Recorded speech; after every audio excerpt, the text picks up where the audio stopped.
ବର୍ତ୍ତମାନ ଚିଠିରେ କେଉଁଠାରୁ ଆସିଛି, କାହା ପାଖରୁ ଆସିଛି, କିଏ ଦେଇଛି, ଏସବୁ କଥା ଆମେ ଜାଣିବାକୁ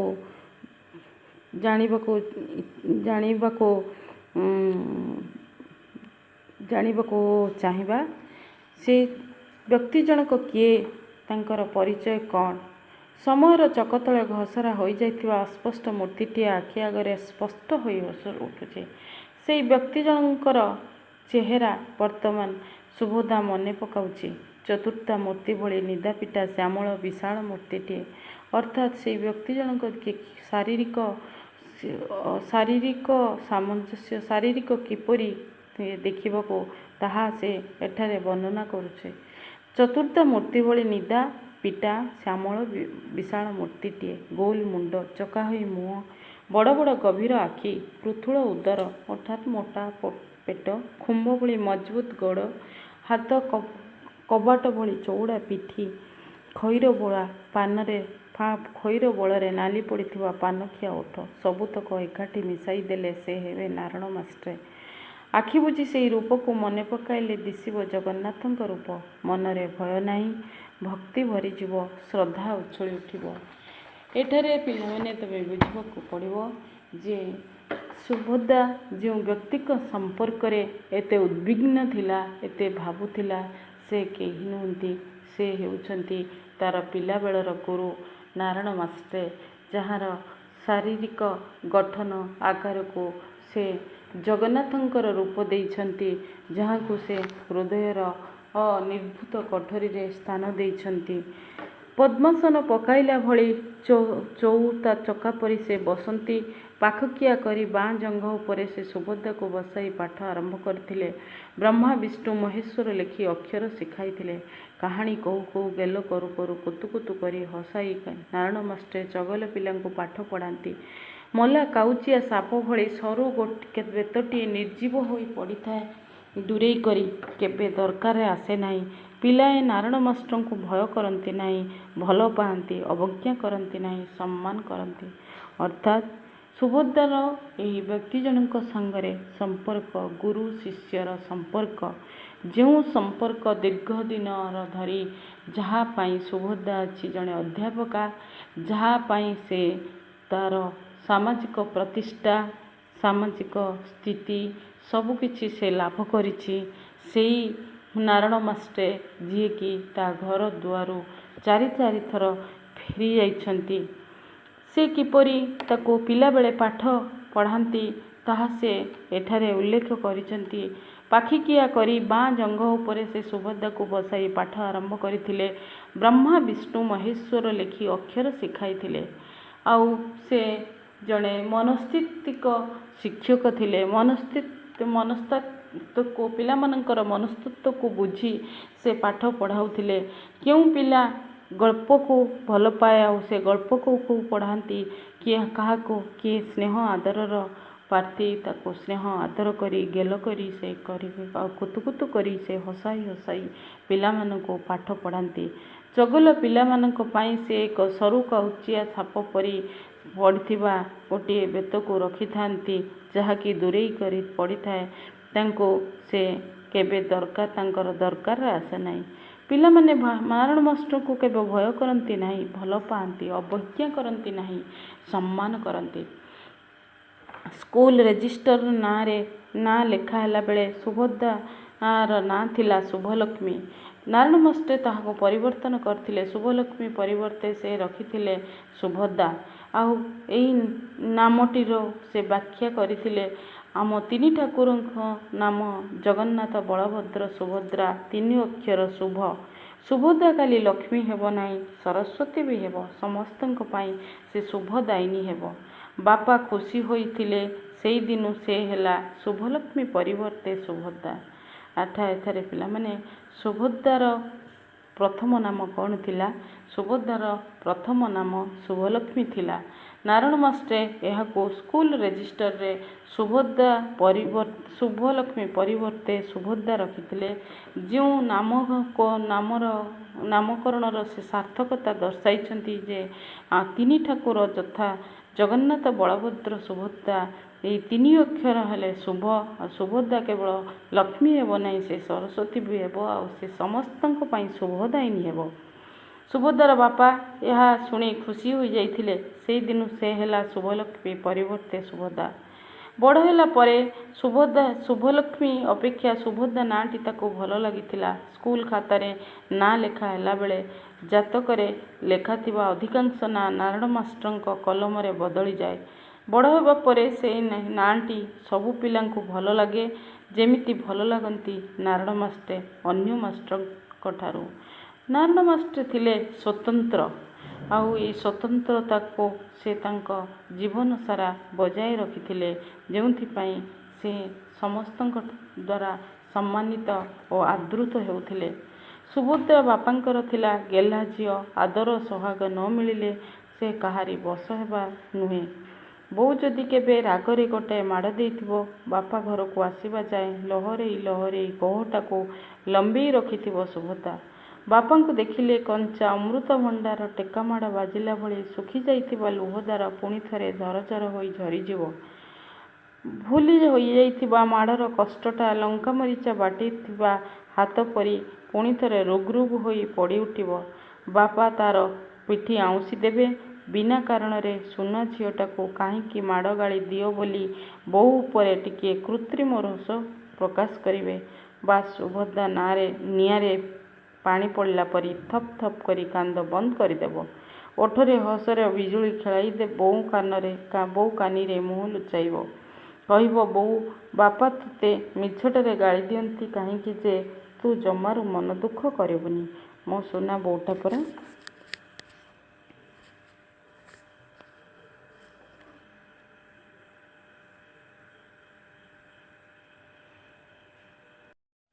ଏଥିରୁ ଜଣାପଡ଼ୁଛି ସୁଭଦ୍ରା ଏକମାତ୍ର ଝିଅ ଥିଲା। ସେ ବହୁତ ଗେହ୍ଲା ଥିଲା ଆଉ ନରମ ଶାନ୍ତ ସ୍ୱଭାବର ଥିଲା। ସେ କେବେ କାହାରି ଠାରୁ କଟୁ କଥା କିମ୍ବା ଗାଳି ସହିପାରୁନଥିଲା।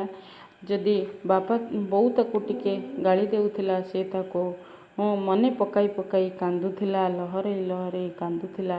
ପୁଣି ଭୁଲି ଯାଇଥିବା ସେଇ ମାଡ଼ଟା କଷ୍ଟକୁ ପୁଣି ତା'ର ଲଙ୍କାମରିଚ ବାଟିଥିବା ହାତ ପରି ରୁଗ୍ ରୁଗ୍ ହୋଇ ପଡ଼ି ଉଠୁଥିଲା ଯେତେବେଳେ ତା'ର ବାପା ଆସୁଥିଲେ। ବିନା କାରଣରେ ସୁନା ଝିଅଟାକୁ କାହିଁକି ମାଡ଼ ଗାଳି ଦିଅ ବୋଲି ବୋଉ ଉପରେ ଟିକେ କୃତ୍ରିମ ରାଗ ପ୍ରକାଶ କଲେ ସୁଭଦ୍ରାର ମନ ଶାନ୍ତ ହୋଇଯାଉଥିଲା, ତା'ର କାନ୍ଦ ବନ୍ଦ ହୋଇଯାଉଥିଲା। ସୁଭଦ୍ରା ଏମିତି କାହାରି କଡ଼ା କଥା ପଦେ ସହିବନି, ଆଉ କାହା ଆଗରେ କାହା ମନରେ ଦୁଃଖ ଦେବା କଥା ସେ ବରଦାସ୍ତ କରିବନି।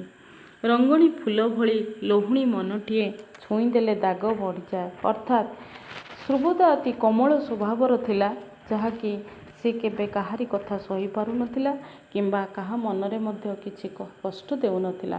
ନାରାୟଣ ମାଷ୍ଟ୍ରେ ତା'ର ମନସ୍ତତ୍ୱକୁ ବୁଝନ୍ତି। ତାକୁ ନାଲି ଆଖି ଦେଖାଇ ସୁଭଦ୍ରାଠାରୁ ପାଠ ଆଦାୟ କରିହୁଏ ନାହିଁ ତାହା ସେ ଜାଣନ୍ତି। କାରଣ କାନ୍ଦି କାନ୍ଦି ସୁଭଦ୍ରାର ଆଖି ଦୁଇଟା ମାଷ୍ଟ୍ରଙ୍କ ଆଖିଠାରୁ ବେଶୀ ନାଲି ହୋଇଯାଏ। ପିଠି ଥାପୁଡ଼ାଇ ସାବାସ୍ କହିଦେଲେ ସୁଭଦ୍ରା ପାଠ ପଢ଼େ ନାହିଁ ତ ପିଇଯାଏ। ମାଷ୍ଟ୍ରେ ପିଲାମାନଙ୍କର ନାଡ଼ି ନକ୍ଷତ୍ରକୁ ଦେଖି ପାଠ ପଢ଼ାନ୍ତି। କୋଉ ଔଷଧ କାହାକୁ କାଟୁ କରେ, କୋଉ ମନ୍ତ୍ରରେ କିଏ ବଶ ହୁଏ, ସେ କଥା ମାଷ୍ଟ୍ରଙ୍କର ଦୈବ ବିଧାତା ଭଳି ଜାଣନ୍ତି କେମିତି କେଜାଣି। ଅର୍ଥାତ୍ ନାରାୟଣ ମାଷ୍ଟ୍ରେ ଥିଲେ ଜଣେ ମନସ୍ଥିତିଭିତ୍ତିକ ଶିକ୍ଷକ। ସେ ସବୁ ପିଲାଙ୍କର ମନସ୍ତତ୍ୱକୁ ବୁଝି ଶିକ୍ଷା ଦିଅନ୍ତି। ସେ କେବେ କାହାକୁ ମାରନ୍ତି ନାହିଁ, ବରଂ ଗେଲ କରି ପିଠି ଥାପୁଡ଼ାଇ କାହାର କ'ଣ ଦରକାର ସେ ବିଷୟରେ ବୁଝି ପାଠ ପଢ଼ାଇବାକୁ ସେ ଆଗ୍ରହ ପ୍ରକାଶ କରନ୍ତି। ସୁଭଦ୍ରା ଚୁଥା ଡରକୁଳିଟାଏ। ଅଚିହ୍ନା ମଣିଷ, ଚିହ୍ନା ଗାଁ, ରାସ୍ତା, କୁକୁର, ମାଙ୍କଡ଼, ମଶାଣି, ବିଲ, ନାଳ ଉପରେ କାଠ ପୋଲ, ଟାଇଁ ଟାଇଁ ଖରା ଆଉ ଝାମ୍ପୁଲା ଗଛ ତଳେ ଅନ୍ଧାରିଆ ଛାଇ ସମସ୍ତେ ତାକୁ ଡରାନ୍ତି। ସକାଳୁ ସ୍କୁଲ ଛୁଟି ହେଲା ବେଳେ ତାକୁ ଡର ନ ମାଡ଼ୁଥିବା ରାସ୍ତା ଯାଏ ବଳାଇ ଦେବା ପାଇଁ ନାରାୟଣ ମାଷ୍ଟ୍ରେ କିଛି ବାଟ ତା ସାଙ୍ଗେ ସାଙ୍ଗେ ଚାଲି ଚାଲି ଆସନ୍ତି। ଏଠାରେ ପିଲାମାନେ, ମୁଁ ତୁମମାନଙ୍କୁ ପଚାରୁଛି ଯେ ସୁଭଦ୍ରାକୁ କେଉଁ କେଉଁ ଜିନିଷ ଡରାନ୍ତି? ଅଚିହ୍ନା ମଣିଷ, ଚିହ୍ନା ଗାଁ, ରାସ୍ତା, କୁକୁର, ମାଙ୍କଡ଼, ମଶାଣି, ବିଲ, ନାଳ ଉପରେ କାଠ ପୋଲ, ଟାଇଁ ଟାଇଁ ଖରା ଆଉ ଝାମ୍ପୁଲା ଗଛ ତଳର ଅନ୍ଧାରିଆ ଛାଇ ସମସ୍ତେ ସୁଭଦ୍ରାକୁ ଡରାନ୍ତି। ତେଣୁ ନାରାୟଣ ମାଷ୍ଟର ତାକୁ କିଛି ବାଟ ପର୍ଯ୍ୟନ୍ତ ସେ ଛାଡ଼ି ଆସନ୍ତି। ସ୍କୁଲ ପାଖକୁ ଲାଗି ବୁଢ଼ା ପୀରଙ୍କର ଆସ୍ଥାନ, ଝଙ୍କା ବରଗଛରେ ଛନ୍ଦାଛନ୍ଦି ଓହଳ ସବୁ ବ୍ରହ୍ମରାକ୍ଷସର ହାତ ଭଳି ତଳକୁ ଲମ୍ବି ଆସିଥାନ୍ତି। ସତେକି ଧରିତ୍ରୀର ଅନ୍ତ ବିଦାରିବା ପାଇଁ ଗଛ ଆଗରୁ ମେଳା ମେଳା ମାଙ୍କଡ଼ ଓହ୍ଲାଇ ଆସି ଖିଙ୍କାରି ଗୋଡ଼ାଇ ବାଟ ଜଗନ୍ତି ରାସ୍ତା ମଝିରେ। ପୀର ସାହେବଙ୍କର 2 କଡ଼ ରାସ୍ତା ତଳକୁ ମୁସଲମାନ କବରଖାନା। ଏତିକି ରାସ୍ତା ସୁଭଦ୍ରାକୁ ଯମପୁରୀ ଭଳି ଭୟାଭୟ ଲାଗେ। କାରଣ ନାରାୟଣ ମାଷ୍ଟ୍ରେ ସୁଭଦ୍ରାର ହାତ ଧରି ମଜା ଗପଟିଏ କହି କହି ସେତିକି ରାସ୍ତା ପାର କରାଇ ଦିଅନ୍ତି। ତାପରେ ଡାକ୍ତରଖାନା। ସେଠି ମଧ୍ୟ ଦିନ ଦ୍ୱିପ୍ରହରେ ସୁଭଦ୍ରାର ବାଟ ଜଗେ। ଶବ ଓ ରୋଗୀମାନଙ୍କର କଥା ଠିକ୍ ସେଇଠି ମନେ ପଡ଼େ ଓ ସୁଭଦ୍ରା ସେମାନଙ୍କୁ ପ୍ରାଣ ଡର। ଡାକ୍ତରଖାନା ପାରି ହେଲେ ନାଳବନ୍ଧ ପର୍ଯ୍ୟନ୍ତ ସଳଖ ରାସ୍ତାକର 2 କଡ଼କୁ ଲାଗି ଢେଉ ଢେଉକା ସବୁଜ ଧାନକ୍ଷେତ। ସିଏ ବି ଡରାଏ ସୁଭଦ୍ରାକୁ। ସବୁଜ ଢେଉ ସବୁ ହାତ ବଢ଼ାଇ ସୁଭଦ୍ରାର କୁନି କୁନି ପାଦ ଦୁଇଟାକୁ ଯଦି କିଆରୀ ଭିତରକୁ ଟାଣି ନେବେ, ଆଉ ଯଦି ସେଠି ଥିବେ ବେଙ୍ଗ, କଙ୍କଡ଼ା କି କୁମ୍ଭୀର ଛୁଆ, ସୁଭଦ୍ରା କ'ଣ କରିବ? ଏଠାରେ ଲେଖିକା ସୁଭଦ୍ରା କିପରି ଡରକୁଳୀ ସେ ବିଷୟରେ ବର୍ଣ୍ଣନା କରିଛନ୍ତି। ଲେଖିକା ପ୍ରତିଭା ରାୟ ସେ ସୁଭଦ୍ରାର ଏଇ ଡରକୁଳୀ ସ୍ୱଭାବକୁ ଅତି ନିଖୁଣ ଭାବରେ ଏହି ଗଳ୍ପ ମାଧ୍ୟମରେ ପ୍ରକାଶ କରିଛନ୍ତି ଯେ ସେ ନାରାୟଣ ମାଷ୍ଟ୍ରେ କିପରି ତାକୁ ସବୁ ସମୟରେ ତା ସପକ୍ଷରେ ଯାଇଛନ୍ତି ଆଉ ତାକୁ ସାହାଯ୍ୟ କରିଛନ୍ତି, ସେହି ବିଷୟରେ ସେଠାରେ ଉଲ୍ଲେଖ କରାଯାଇଛି।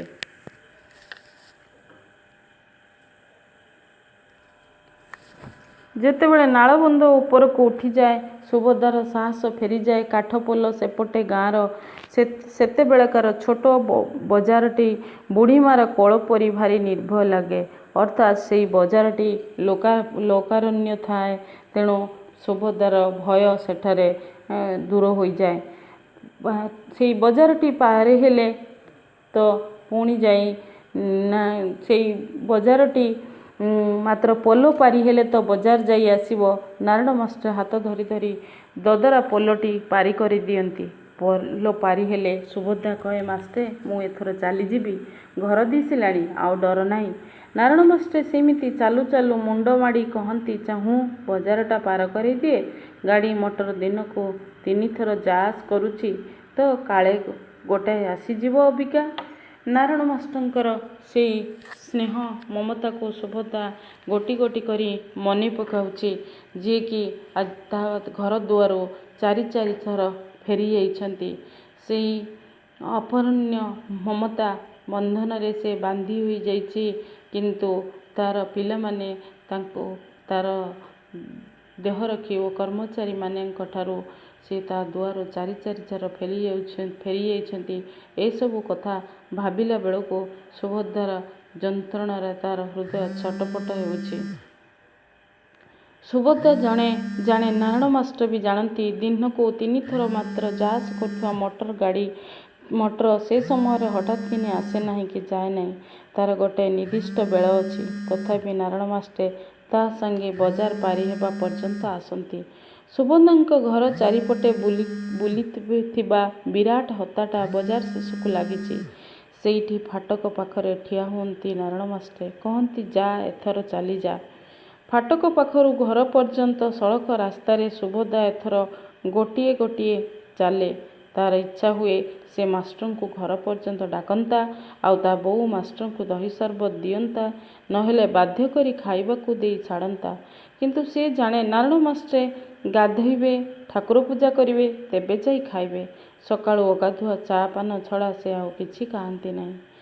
ସୁଭଦ୍ରାର ମନ ହୁଏ, ଯେତେବେଳେ ନାରାୟଣ ମାଷ୍ଟ୍ର ଏତେ କଷ୍ଟ କରି ତାକୁ ବଜାର ପାରି କରିଦେଇ ପୁଣି ତାକୁ ଛାଡ଼ିବା ପାଇଁ ଘର ପର୍ଯ୍ୟନ୍ତ ଆସନ୍ତି, ସେତେବେଳେ ନାରାୟଣ ମାଷ୍ଟ୍ରଙ୍କୁ ସେ ଇଚ୍ଛା କରେ ଯେ ସେ ଖୁଆଇ ଛାଡ଼ିବ, ଏକଥା ସେ ମନେ ମନେ ଭାବେ। କିନ୍ତୁ ନାରଣ ମାଷ୍ଟ୍ରେ ଯେ ଗାଧୋଇ ଠାକୁର ପୂଜା କରିବେ ତେବେ ଯାଇ ଖାଇବେ, ତେଣୁ ସକାଳୁ ଅଗାଧୁଆ ସେ ଚା ପାନ ଛଡ଼ା ଆଉ କିଛି ଖାଆନ୍ତି ନାହିଁ। ତେଣୁ ସେ ତାର ଭାବନା ହିଁ ଭାବନାରେ ରହିଯାଏ। ସୁଭଦ୍ରା ଘରେ ପଶିବା ଯାଏ ନାରଣ ମାଷ୍ଟ୍ରେ ଖରାଟାରେ ସେମିତି ଠିଆ ହୋଇଥାନ୍ତି। ସୁଭଦ୍ରା ଖାଇ ବସିଲା ବେଳେ ଭାବେ, ନାରଣ ମାଷ୍ଟ୍ରେ ଅଗାଧୁଆ ଅଖିଆ ତା ପାଇଁ ପ୍ରତିଦିନ ଖରାରେ ଏତେକ ବାଟ ଚାଲନ୍ତି କେଉଁ ଆଶାରେ? ନାରଣ ମାଷ୍ଟ୍ରେ ଦିନେ କେବେ ମୁହଁ ଖୋଲି ନିଜର ଅଭାବ ଅସୁବିଧା କଥା କୋଉ ଅଭିଭାବକ ପାଖରେ କହନ୍ତି ନାହିଁ। ପାଠରେ ପଛୁଆ ପିଲାଙ୍କୁ ଛୁଟି ପରେ ଘଣ୍ଟାଏ ଅଧିକା ପାଠ ପଢ଼ାନ୍ତି ବୋଲି ବାପା ମା'ଙ୍କ ଠାରୁ ସେଥିପାଇଁ ଟ୍ୟୁସନ ବାବଦରେ ଦରମା ନିଅନ୍ତି ନାହିଁ। ନିଜ ଇଚ୍ଛାରେ ସେ ବିଦ୍ୟାଦାନ କରନ୍ତି, ସ୍ନେହଦାନ କରନ୍ତି। ତାହାର ମୂଲ୍ୟ କ'ଣ ଏତେ କମ୍ ଯେ ସେ ହାତ ପତାଇ ନେବେ? ନାରଣ ମାଷ୍ଟ୍ରେ ଥିଲେ ଏକାଧାରରେ ଜଣେ ଆଦର୍ଶବାଦୀ ଶିକ୍ଷକ। ସେ କେବେ କାହାଠାରୁ କିଛି ଆଶା କରନ୍ତି ନାହିଁ, ବରଂ ପାଠରେ ଅନଗ୍ରସର ପିଲାମାନଙ୍କୁ ସେ ଛୁଟି ପରେ ଅଧିକା ପାଠ ପଢ଼ାନ୍ତି। ସେଥିପାଇଁ ସେ ତାଙ୍କର ଅଭିଭାବକମାନଙ୍କ ଠାରୁ କିଛି ବି ଆଶା କରନ୍ତି ନାହିଁ। ତେଣୁ ସେ ନିଜ ଇଚ୍ଛାରେ ପିଲାମାନଙ୍କୁ ବିଦ୍ୟାଦାନ କରନ୍ତି, ସ୍ନେହଦାନ କରନ୍ତି। ତାର ମୂଲ୍ୟ କ'ଣ ଏତେ କମ୍ ସେ ହାତ ପତାଇ ନେବେ? ନାରଣ ମାଷ୍ଟ୍ରେ ସବୁବେଳେ କହନ୍ତି, ତୋ ବାପା ମା' ତୋତେ ଲକ୍ଷ୍ମୀ ଠାକୁରାଣୀ ଭାବେ ସ୍ଥାପନା କରିବା ପାଇଁ ଚାହାନ୍ତି, ମୁଁ କିନ୍ତୁ ତୋତେ ସରସ୍ୱତୀ ଭାବରେ ଦେଖିବାକୁ ଚାହେଁ। ଏହା ଥିଲା ସୁଭଦ୍ରାଙ୍କ ଉପରେ ନାରଣ ମାଷ୍ଟ୍ରଙ୍କର ଶୁଭେଚ୍ଛା। ପାଠରେ ମନ ଦେଲେ ତୁ ସରସ୍ୱତୀ ହୋଇ ବାହାରିବୁ, ଆମ ଅଞ୍ଚଳରେ ନାମ ରଖିବୁ। ଅଧ୍ୟାପିକା ସୁଭଦ୍ରା ଆଜି ଯାହା ହୋଇପାରିଛି, ଯେଉଁଠି ପହଞ୍ଚି ପାରିଛି, ସେଥିରେ ନାରଣ ମାଷ୍ଟ୍ରଙ୍କର ଏକ ଗୁରୁତ୍ୱପୂର୍ଣ୍ଣ ଭୂମିକା ରହିଛି। ଏ କଥା ସୁଭଦ୍ରା ମର୍ମେ ମର୍ମେ ଉପଲବ୍ଧି କରେ। ନାରଣ ମାଷ୍ଟ୍ରଙ୍କର କୋଳରେ ବସି ପାଠ ପଢ଼ୁଥିବା ଅତୀତକୁ ସ୍ମରଣ କଲେ ନାରଣ ମାଷ୍ଟ୍ରଙ୍କର ମୁହଁଟା ଜଗନ୍ନାଥଙ୍କ ମୁହଁ ଭଳି ତା ମନରେ ଭାସି ଉଠେ। ସୁଭଦ୍ରା ଭକ୍ତିପୂତ ହୃଦୟରେ ପ୍ରଣାମ ଜଣାଏ। ସେ ଭାବେ, ଜଗନ୍ନାଥଙ୍କୁ ପ୍ରଣାମ କଲେ ନାରଣ ମାଷ୍ଟ୍ରେ ହିଁ ପାଆନ୍ତି। ଗୁରୁ ବ୍ରହ୍ମା, ଗୁରୁ ବିଷ୍ଣୁ, ଗୁରୁଦେବ ମହେଶ୍ୱର କଥାଟି ନାରଣ ମାଷ୍ଟ୍ରଙ୍କ ପାଇଁ ହିଁ ଯେମିତି ଲେଖା ହୋଇଥିଲା। ଏହି ସୁଭଦ୍ରା ଚିଠିଟି ପଢ଼ି ନାରଣ ମାଷ୍ଟ୍ରଙ୍କ ଅତୀତକୁ ଚାଲି ଯାଇଥିଲା। ସେ ହଜି ଯାଇଥିଲା ସେଇ ଅତୀତରେ। ପ୍ରତିଟି ନାରଣ ମାଷ୍ଟ୍ରଙ୍କ ସହିତ ବିତାଇଥିବା ପ୍ରତିଟି ମୁହୂର୍ତ୍ତକୁ ସେ ରୋମନ୍ଥନ କରୁଥିଲା, ଆଉ ଭାବୁଥିଲା ଯେ ନାରଣ ମାଷ୍ଟ୍ରଙ୍କ ପାଇଁ ହିଁ ଗୁରୁ ବ୍ରହ୍ମା, ଗୁରୁ ବିଷ୍ଣୁ, ଗୁରୁଦେବ ମହେଶ୍ୱର ଉକ୍ତିଟି ଯଥାର୍ଥ ଉକ୍ତି। ସେଇ ନାରଣ ମାଷ୍ଟ୍ରେ ତା ଦ୍ୱାରକୁ କି ସାହାଯ୍ୟ ପାଇଁ ଚାରି ଥର ଆସି ଲେଉଟିଗଲେ। ବିଭିନ୍ନ କ୍ଷେତ୍ରରେ ସାହାଯ୍ୟ ପାଇଁ ସୁଭଦ୍ରା ପାଖରେ ବନ୍ଧୁବାନ୍ଧବ, ଚିହ୍ନା ଜଣା ଆସି ପହଞ୍ଚିବା କିଛି ବିଚିତ୍ର କଥା ନୁହେଁ। ପରସ୍ପରର ସାହାଯ୍ୟ ସହଯୋଗରେ ଏ ସଂସାର ହିଁ ଚଳେ। ସୁଭଦ୍ରା ଭାବୁଛି ନାରଣ ମାଷ୍ଟ୍ରଙ୍କୁ କ'ଣ ପାଇଁ ସେ କେଉଁ ସାହାଯ୍ୟ ଆଶାରେ ସେ ଆସିଥିଲେ, କ'ଣ ପାଇଁ ସେ ଆସିଥିଲେ ଆଉ କାହିଁକି ସେ ଫେରିଗଲେ। ବିଭିନ୍ନ କ୍ଷେତ୍ରରେ ସାହାଯ୍ୟ ପାଇଁ ସୁଭଦ୍ରା ପାଖରେ ବନ୍ଧୁବାନ୍ଧବ, ଚିହ୍ନା ଜଣା ଆସି ପହଞ୍ଚିବା କିଛି ବିଚିତ୍ର କଥା ନୁହେଁ। କାରଣ ଏହି ସଂସାର ପରସ୍ପର ସାହାଯ୍ୟ ଓ ସହଯୋଗରେ ସଂସାର ଚଳେ। ମଣିଷ ହୋଇ ଗର୍ବ କରିବା ଉଚିତ ନୁହେଁ ଯେ ମୁଁ କାହାଠାରୁ ଅନ୍ୟଠାରୁ ସାହାଯ୍ୟ ଲୋଡ଼ିବି ନାହିଁ। ତେଣୁ ଏ କଥା ମଧ୍ୟ ସୁଭଦ୍ରା ନିଜ ହୃଦୟରେ ଭାବି ଚାଲିଛି। ବେଳେ ପଡ଼ିଲେ ସୁଭଦ୍ରା ମଧ୍ୟ କାହାଠାରୁ କଥା ପଦକରେ ହେଲେ ବି ସାହାଯ୍ୟ ଲୋଡ଼େ। କିନ୍ତୁ ନାରଣ ମାଷ୍ଟ୍ରେ ସାହାଯ୍ୟ ପାଇଁ ଏ ବୟସରେ ଗାଁରୁ ଚାରି ଥର ଭୁବନେଶ୍ୱର ଆସି ସୁଭଦ୍ରା ପାଖରେ ହାତ ପାତିବା ସେ ଯେତିକି ବିସ୍ମୟକର, ସେତିକି ବ୍ୟଥାଦାୟକ। ସୁଭଦ୍ରା ତାଙ୍କୁ ଅନ୍ୟ କିଛି ଭାବୁଛି ଯେ ନାରଣ ମାଷ୍ଟ୍ର ତା ପାଖରୁ କି ସାହାଯ୍ୟ ଆଶାରେ ଚାଲି ଆସିଥିଲେ।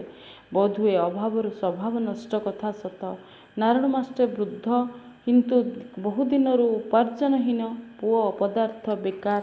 ନାରଣ ମାଷ୍ଟ୍ରଙ୍କ ଉପରେ ବୋଝ। ବୋଧହୁଏ ପୁଅକୁ ଚାକିରିଟିଏ କରାଇବା ଦେବା କିମ୍ବା କିଛି ଟଙ୍କା ଧାର ଦେଇ ପୁଅକୁ କିଛି ବ୍ୟବସାୟରେ ଲଗାଇ ଦେବା ତାଙ୍କର ଉଦ୍ଦେଶ୍ୟ।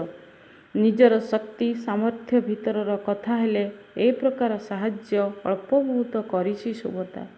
ଏହି ସଂକ୍ରାନ୍ତରେ ସୁଭଦ୍ରାର ବନ୍ଧୁ ଯେତିକି, ତାଠାରୁ ଶତ୍ରୁ ବେଶୀ। କାରଣ ସବୁବେଳେ ସମସ୍ତଙ୍କୁ ସାହାଯ୍ୟ କରିହୁଏନା। ଶକ୍ତି ଭିତରର କଥା ହେଲେ ଅନ୍ୟକୁ ଯଥାସାଧ୍ୟ ସାହାଯ୍ୟ କରିବା ଆନ୍ତରିକ ମନୋବୃତ୍ତି ସୁଭଦ୍ରାର ମାତୃଦୂତ ଗଣ। ଅର୍ଥାତ୍ ସୁଭଦ୍ରା ଜଣେ ଦାନଶୀଳା ନାରୀ ଥିଲେ। ତାଙ୍କର ଦାନ କରିବା ଏକ ମାତୃତ୍ୱ ଗୁଣ ଥିଲା। ସେ ସବୁ ପରେ ବି ନାରଦ ମାଷ୍ଟ୍ରଙ୍କର ସେ କ'ଣ ପାଇଁ ତାହା ପାଖକୁ ଚାରିଥର ଚାଲି ଆସିଲେ ସେ କଥା ସେ ଭାବି ଚାଲିଛି। ନାରାୟଣ ମାଷ୍ଟ୍ରେ କ'ଣ ବୃଦ୍ଧ ହୋଇଥିଲେ ଆଉ ବହୁଦିନରୁ ଉପାର୍ଜନହୀନ, ପୁଅ ଅପଦାର୍ଥ ବେକାର। ନାରାୟଣ ମାଷ୍ଟ୍ରଙ୍କ ଉପରେ ବୋଝ ବୋଧହୁଏ ପୁଅକୁ ଚାକିରିଟିଏ କରାଇ ଦେବା ପାଇଁ କିଛି ଟଙ୍କା ଧାର, ଏମିତି ଅନେକ କିଛି ସୁଭଦ୍ରା ଭାବି ଚାଲିଛି। ସେ ପୁଣି ଭାବି ଚାଲିଛି ନିଜର ଶକ୍ତି ସାମର୍ଥ୍ୟ ଭିତରର କଥା ହେଲେ ସେ ଏ ପ୍ରକାର ସାହାଯ୍ୟ ଅଳ୍ପ ବହୁତ କରିପାରିବ। ଏ ସଂକ୍ରାନ୍ତରେ ସୁଭଦ୍ରାର ବନ୍ଧୁ ଯେତିକି ତାଠାରୁ ଶତ୍ରୁ ମଧ୍ୟ ବେଶୀ। କାରଣ ସମସ୍ତଙ୍କୁ ସବୁବେଳେ ସେ ସାହାଯ୍ୟ କରିପାରେନା। ଶକ୍ତି ଭିତରର କଥା ହେଲେ ଅନ୍ୟକୁ ଯଥାସାଧ୍ୟ ସାହାଯ୍ୟ କରିବାର ଆନ୍ତରିକ ମନୋବୃତ୍ତି ସୁଭଦ୍ରାର ମାତୃଦତ୍ତ ଗୁଣ, ଅର୍ଥାତ୍ ତାହାର ସାମର୍ଥ୍ୟ ଅନୁଯାୟୀ ସେ ସାହାଯ୍ୟ କରିବା ପାଇଁ ଚେଷ୍ଟା କରେ। ଆଜିକାଲି ସୁଭଦ୍ରା ବି ଅନ୍ୟକୁ ସାହାଯ୍ୟ କରିବା ପାଇଁ ଦୋ ପାଞ୍ଚ ହୁଏ। ସ୍ୱାମୀ ଏବଂ ପିଲାମାନେ ତ ସୁଭଦ୍ରା ଉପରେ କେବଳ ଏଥିପାଇଁ ନାରାଜ। ବିକଳ ହୋଇ ସୁଭଦ୍ରା ଭାବିଲା, ଆହା, ନାରାୟଣ ମାଷ୍ଟ୍ରେ ତା ପାଖରେ ସାହାଯ୍ୟ ପ୍ରାର୍ଥୀ ବୋଲି କାହିଁକି ନିଜକୁ ଛୋଟ କରିଦେଲେ।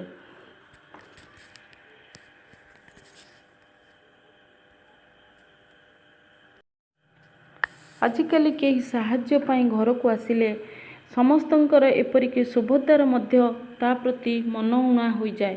ଯିଏ ସାହାଯ୍ୟ ପାଏ ସେଇ ତ ସୁଭଦ୍ରାର ନିନ୍ଦୁକ ଓ ବେଳ ପଡ଼ିଲେ ଶତ୍ରୁ ହୋଇଯାଏ। ସୁଭଦ୍ରା ନିଜେ ନିଜେ ଅନେକ କଥା ନାରାୟଣ ମାଷ୍ଟ୍ରଙ୍କ ବିଷୟରେ ଭାବୁଛି। ଆଉ ସେ ଭାବୁଛି ଯେ ଯିଏ ହିଁ ସାହାଯ୍ୟ ପାଏ ସେ ହିଁ ତାହାର ବେଶୀ ନିନ୍ଦୁକ। କାରଣ ସେ ଦରକାର ପଡ଼ିଲେ ତାର ଶତ୍ରୁ ହୋଇଯାଏ ଯଦି ସୁଭଦ୍ରା ସାହାଯ୍ୟ ନ କରିପାରିଲା। ସେହିପରି ଅସୁବିଧାରେ ନ ପଡ଼ିଲେ ନାରାୟଣ ମାଷ୍ଟ୍ରେ କାହାରି ପାଖରେ ହାତ ପାତିବା ଲୋକ ନୁହନ୍ତି। ସୁଭଦ୍ରାର ମନ ଭାରି ଛଟପଟ ହେଲା। ତାଙ୍କ ସାଙ୍ଗେ ଦେଖା ହେଲାନି ବୋଲି ବିରକ୍ତ ହୋଇ ସମସ୍ତଙ୍କୁ ଗାଳି ଦେଲା। ଶେଷକୁ ବୁଝା ପଡ଼ିଲା ସାନ ପୁଅ ହିଁ ତାକୁ ଫେରାଇ ଦେଇଛି। ତାର ବା ଦୋଷ କ'ଣ?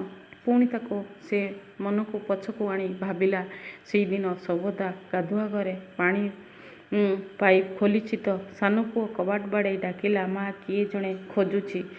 ସୁଭଦ୍ରା ଗାଧୁଆ ଘର ଭିତରୁ ଥାଇ ପଚାରିଥିଲା, କିଏ? ପାଣି ପଡ଼ିବା ଶବ୍ଦକୁ ଟପେଇ ଚଢ଼ା ଗଳାରେ ସୁଭଦ୍ରା ଉତ୍ତର ଦେଲା, ଜାଣିନି। ପୁଅ ଆହୁରି ଜୋରରେ ଲେଉଟା ଜବାବ ଦେଲା। କାରଣ ସୁଭଦ୍ରା ଏପରି ଚିଡ଼ି ହୋଇ କଥାବାର୍ତ୍ତା କରୁଥିଲା ଯାହାକି ତା ପୁଅକୁ ମଧ୍ୟ ବିରକ୍ତ ଲାଗୁଥିଲା। ତେଣୁ ସିଏ ମଧ୍ୟ ଚଢ଼ା ଗଳାରେ ଲେଉଟା ଜବାବ ଦେଲା। ସୁଭଦ୍ରା ଚିଡ଼ି ଯାଇ ପାଟିକଲା, ପଚାରି ବୁଝ, କିଏ? କ'ଣ ଦରକାର ମୋ ପାଖରେ? ପୁଅ ବିରକ୍ତ ହୋଇ କହିଲା, ପଚାରିଲେ କହୁଛନ୍ତି ମା'ଙ୍କୁ ଡାକ।